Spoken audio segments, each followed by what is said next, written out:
Hello दोस्तों, कहानी का 16 नंबर का भाग इसहाक और रिबका की कहानी। इस कहानी में इसहाक और रिबका की मुलाकात कैसे हुई ये हम देखेंगे। इस तस्वीर में आप जिस औरत को देख रहे हैं जानते हैं वो कौन है? वो रिबका है। और वो जिस आदमी से मिलने आ रही है वो इसहाक है। रिबका की इसहाक से शादी होने वाली है, लेकिन ये सब कैसे हुआ और कब हुआ? बात यह है कि इसहाक का पिता अब्राहम चाहता था कि उसके बेटे की शादी किसी अच्छी लड़की से हो, मगर वो ये नहीं चाहता था कि उसका बेटा कनान देश की किसी लड़की से शादी करे। पर क्यों? क्योंकि कनान देश के लोग झूठे देवी देवताओं की पूजा करते थे।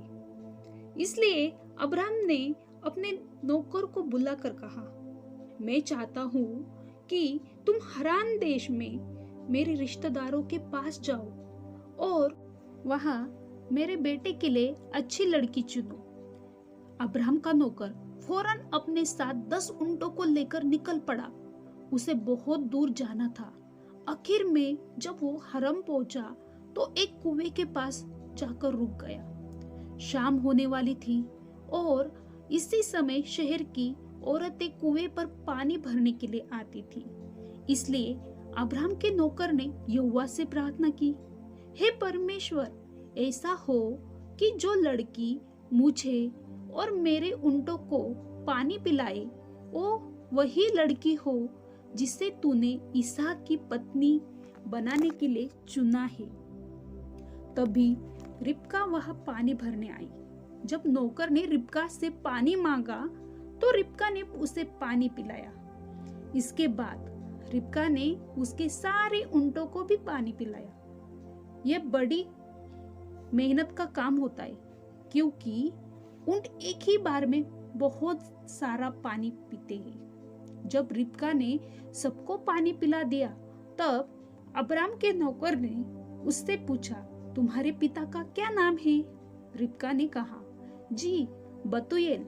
यह सुनकर अब्राहम के नौकर बहुत खुश हुआ। उसे पता था कि बतूएल अब्राहम के भाई नोहोर का बेटा है।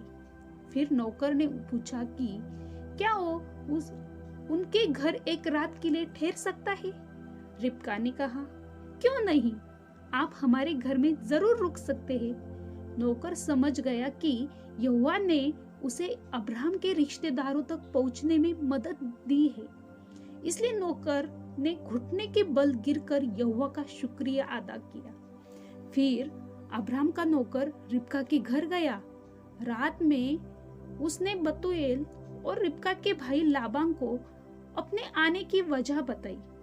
बतूएल और लाबान रिबका की शादी इसहाक से करवाने और उसे अब्राहम के नौकर के साथ भेजने को तैयार हो गए। जब इस बारे में रिबका से पूछा गया तो उसने कहा, हाँ, मैं जाने के लिए तैयार हूँ। इसलिए अगले ही दिन ऊंटों पर बैठकर कनान देश जाने के लिए निकल पड़े।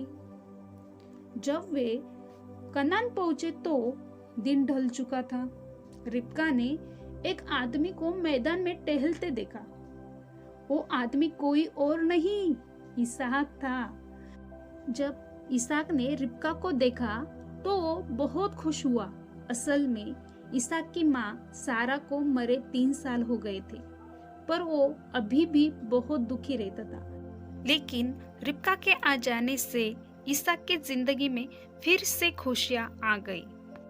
कहानी अच्छी लगी हो तो चैनल को लाइक, शेयर और सब्सक्राइब कीजिए।